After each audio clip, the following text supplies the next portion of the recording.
Silchar Sonai road স্থিত আউলিয়া বাজার এলাকায় জমা জলে নাজেহাল এলাকাবাসীরা। প্রায়শই হচ্ছে দুর্ঘটনা। কদিন আগে বরাক বার্তার পর্দায় দর্শানো হয়েছিল টুকটুকি উল্টে যাওয়া সহ বাইক আরোহী ও পরিবার সহ জলে পড়ে গিয়েছিলেন বাইক নিয়ে কিছু সদস্যরা। যাতায়াতকারীদের মনে আতঙ্কের পরিবেশ যখন বিরাজ করছে, প্রবল বর্ষণের ফলে বেহাল সড়ক, হেলদোল নেই প্রশাসনের। পূর্ত বিভাগ কুম্ভ নিদ্রায় আচ্ছন্ন, প্রশাসন কোনো দৃষ্টিপাত করছে না। তীব্র প্রতিক্রিয়া ব্যক্ত করছেন এলাকার নাগরিকেরা। সকাল ৯টার সময় গতকাল রাতে আমাদের মাননীয় বিধায়ক মহোদয় আমাদের সঙ্গে যোগাযোগ করেছেন। আমরা গতকালকে একটি প্রতিবাদী সভা করেছি, তার শেষে উনি আমাদের সঙ্গে যোগাযোগ করে উনি আমাদের এখানে এসে আমাদের সাথে কথা বলে উনি আশ্বাস দিয়েছিলেন যে সকাল ৯টার সময় উনি কাজে জেসিপি নিয়ে কাজে আসবেন। ঠিক কথা মতো আজকে আমাদের এই জায়গায় উনি সকাল ৯ ঘটিকার সময় উনি এখানে উপস্থিত হয়ে স্পটে উপস্থিত হয়ে উনি জেসিপি নিয়ে ডাবল জেসিপি নিয়ে উনি এখানে কাজ আরম্ভ করেছেন। এর জন্য আমরা এই অঞ্চলের প্রত্যেক জনসাধারণ মাননীয় বিধায়ককে ধন্যবাদ দেই এবং উনি আশ্বাস দিয়েছেন যে আমাদের এই যে রাস্তা যে গর্ত রয়েছে সেই জায়গায় উনি সেন্টি যত গাড়ি লাগে উনি দেবেন ওনার তরফ থেকে। এর জন্য আমরা এই এলাকার প্রত্যেক জনসাধারণ ওনাকে অশেষভাবে সহযোগিতা করে যাচ্ছি, কাজে সহযোগিতা করছি এবং মাননীয় বিধায়ককে ধন্যবাদ এবং ওনার যে কর্মকর্তারা আছেন ওনাদেরকেও অশেষ ধন্যবাদ। ওনারা স্পটে সরজমিনে দাঁড়িয়ে কাজ করাচ্ছেন, এর জন্য আমরা এলাকার পক্ষ থেকে ওনাকে বিশেষ ধন্যবাদ। আজকে আমরা এই জায়গাতে উপস্থিত হয়েছি কারণ গত সোমবার আমরা একটি মেমোরেন্ডাম দিয়েছিলাম মাননীয় বিধায়ককে, বিভাগীয় কর্তৃপক্ষকে এবং আমাদের ডিসি মহোদয়কে, এবং এই অঞ্চলের যে জমা জল ড্রেন পরিষ্কার, জমা জল নিষ্কাশন করার জন্য এবং যে রাস্তার যে বড় বড় গর্ত হয়ে গিয়েছে সেইগুলা গর্ত মারার জন্য আমরা একটি মেমোরেন্ডাম দিয়েছিলাম এবং একটি সময়সীমাও বেঁধে দিয়েছিলাম যে আগামী এক সপ্তাহের মধ্যে যদি কাজ আরম্ভ না হয় তাহলে আমরা গণতান্ত্রিকভাবে আন্দোলন করব। সেই সময়সীমা অনুযায়ী আগামী সোমবার পর্যন্ত একটি 7 দিনের সময়সীমা ছিল। আগামী মঙ্গলবার আমরা স্ট্রাইক করব বলে একটি সিদ্ধান্তও নিয়েছিলাম, কিন্তু গতকাল রাত্রি 11:30টার সময় আমাদের মাননীয় বিধায়ক আমাদের সঙ্গে যোগাযোগ করে আমাদের যে প্রতিবাদ ছিল, যে আমাদের যে উদ্দেশ্য ছিল উনি শুনেছেন এবং সেই আশ্বাস দিয়েছিলেন যে আজকে উনি স্বয়ং উপস্থিত থেকে 9টার সময় জেসিপি নিয়ে আসবেন এবং কাজ আরম্ভ করবেন। ঠিক কথা মতো উনি এসেছেন। আমরা এই এলাকার যারা যুবকরা আছি বা এই অঞ্চলের যারা জনসাধারণ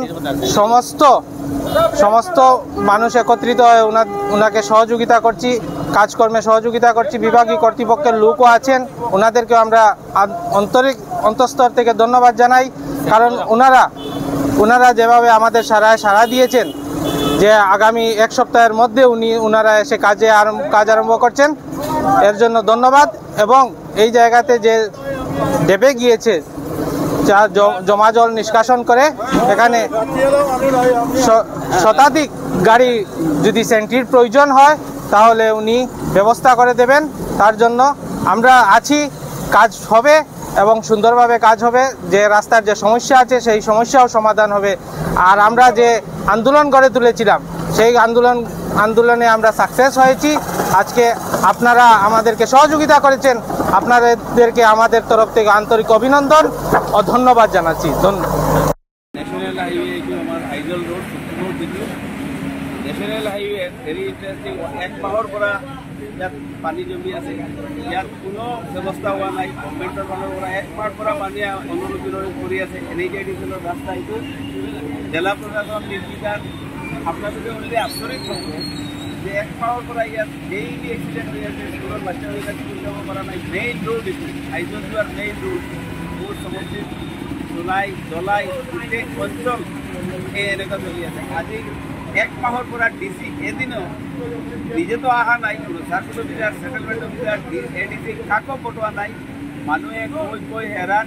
NHIDCL এদিন এটা জেচিপি লৈ এক মাহ আগতে আহিছিল, আহি আধা ঘণ্টা চাই মেলি গুচি গ'ল, কোনো কাম কৰা নাই। আজি ৰাইজে নিজে ইয়াৰ স্থানীয় ৰাইজক লগত লৈ মই নিজে লাগি ৰাইজৰ সহযোগিতাত কামখিনি আজি আৰম্ভ কৰিছোঁ। কাম কৰি আছোঁ। মই ধিক্ষাৰ জনাই অসম চৰকাৰক, মই ধিক্ষাৰ দিছোঁ ডেপুটি কমিশনাৰ কাছাৰৰ।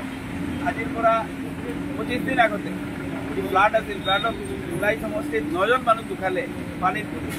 কিন্তু আমাৰ কাছাৰৰ ডেপুটি কমিশনাৰ DC এদিনো ইয়াত অহাৰ কোনো দায়িত্ববোধ নাই, এদিনো অহা নাই, কোনো ৰেছপন্সিবিলিটি নাই। বাহিৰৰ পুলিচ প্ৰশাসন আহিছে কিন্তু DC অহা নাই। যিটো আমি জুলাইৰ মানুহে ধিক্ষাৰ জনাইছোঁ। এনেকুৱা নিৰ্বিকাৰ জিলা প্ৰশাসন, এনেকুৱা দুৰ্নীতিময় কৰি আছে। কাৰণ দুৰ্নীতি নহ'লে কিয় বহি থাকে অফিচত? গোটেই দিন DC অফিচত বহি থাকে। মানুহ মৰিলেও পানীত 9জন মানুহ একেটাই প্ৰাণ হেৰাইছে, তথাপিও DC অহা নাই। আজি 1 মাহৰ পৰা NHIDCL বন্ধ, অলমষ্ট গাড়ী এক্সিডেণ্ট কৰি লৈ আছে। আজি বৰষুণ নাই, একো নাই 3 দিনৰ পৰা, তথাপিও পানীৰ এই অৱস্থা। ইয়াত 4 ফুট 3 ফুট 5 ফুট পানীৰ মাজত নেশ্যনেল হাইৱেৰ ওপৰত আজি ৰাইজ বাধ্য হৈ গ্ৰেট ক্লিয়াৰেন্সত নিজে লাগিছে, নিজে কাম আৰম্ভ কৰি আছে। যেতিয়া আমি ৰাইজে কাম আৰম্ভ কৰিছোঁ, এতিয়া NHIDCL আহিছে আৰু আমি NHIDCL জনাইছোঁ আজি যদি আপোনালোকে আজিৰ ভিতৰত প্ৰজেক্ট ক্লিয়াৰ নকৰে ৰাইজে কৰিব। ডিচিক মেমৰেণ্ডাম দিয়া হৈছে, টাইম ফ্ৰেম দিয়া হৈছে, কিন্তু কোনো ধৰণৰ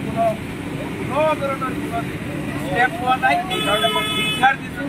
মই অসম চৰকাৰক ধিক্ষাৰ দিছোঁ। মুখ্যমন্ত্ৰীৰ দায়িত্ব জ্ঞানহীন মুখ্যমন্ত্ৰী অকল টিভিৰ আগত লেকচাৰ দি থাকে। তেওঁ DC একেবাৰে ইলেক্ট্ৰিক চকী কৰা চকী এৰি কোনো ছাইডত কোনোদিন যাবলৈ দেখা নাই।